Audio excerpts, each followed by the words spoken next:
السلام عليكم ورحمة الله وبركاته، ازيكم عاملين ايه؟ هتكلم شوية في هدف التاني لنادي البنك الأهلي في مرمى النادي الإسماعيلي، لأن في تفاصيل كتير كده ممكن نتكلم فيها يعني.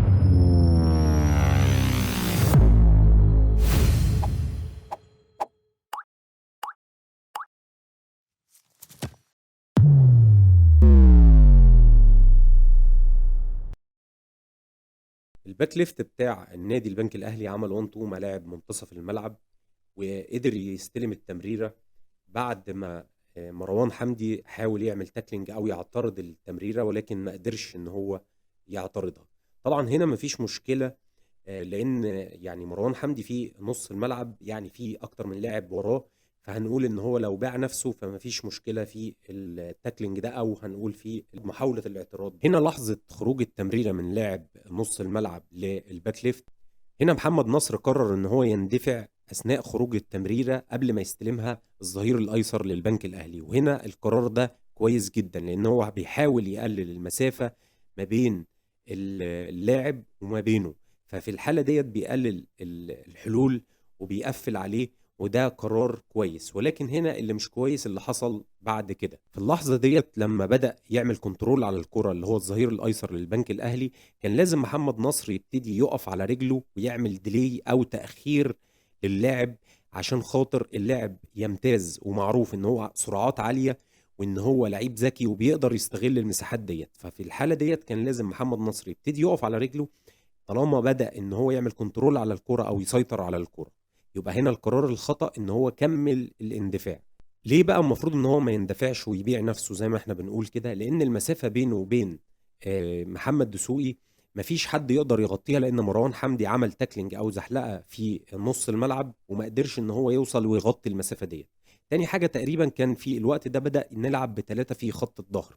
المسافة هنا بين محمد نصر والظهير الأيسر للنادي البنك الأهلي حوالي تقريبا 2 متر. في الحالة ديت ما كانش يقدر يمد رجله لأن مش هيقدر يعترض الكرة، فقرار غلط لأن هو باع نفسه في اللقطة ديت للأسف. يعني نيجي بعد كده بقى للأخطاء اللي حصلت بعد كده بعد محمد نصر. يعني محمد نصر أول واحد أخطأ ومفيش مشكلة خلاص، لكن كان ممكن يتدارك الخطأ ده والكرة ما تدخلش المرمى بكل سهولة.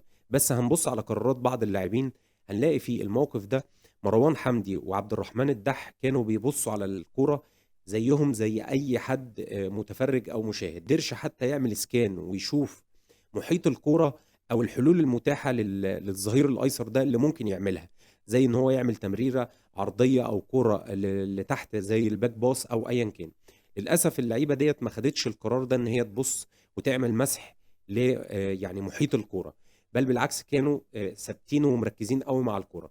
طبعا لو اي حد من الاثنين لعيبه دولت كان بص على محيط الكوره، كان هياخد قرار يعني مروان حمدي ان هو يقطع مسار التمرير لياو انور، لانه يعتبر هو الخيار الاقرب للتمرير. نيجي لعبد الرحمن الدح، كان برضو لو عمل مسح بصري كان يقدر ان هو يقطع ويضايق ياو انور حتى اثناء الاستلام، مش شرط ان هو كان يعترض الكرة او يقطع. هنا محمد دسوقي يعني كان قافل زاويه التمرير ان تلعب كرة عرضيه، والراجل ما اخطاش، بل بالعكس كان ممتاز جدا وحاول يغطي وحاول يعمل اللي يقدر عليه، لان ما كانش ينفع يقفل على ياو انور ويسيب اللاعب يخترق للداخل ويوصل للمرمى. لكن هو عمل الصح في الموقف ده. هنا برضو في خطأ بسيط قوي عند عبد الكريم، ان اثناء التمرير والكرة ملعوبة عرضية كان المفروض يغير من وضعيته ويبتدي يطلع يضغط عشان يقفل يعني زاوية المرمى.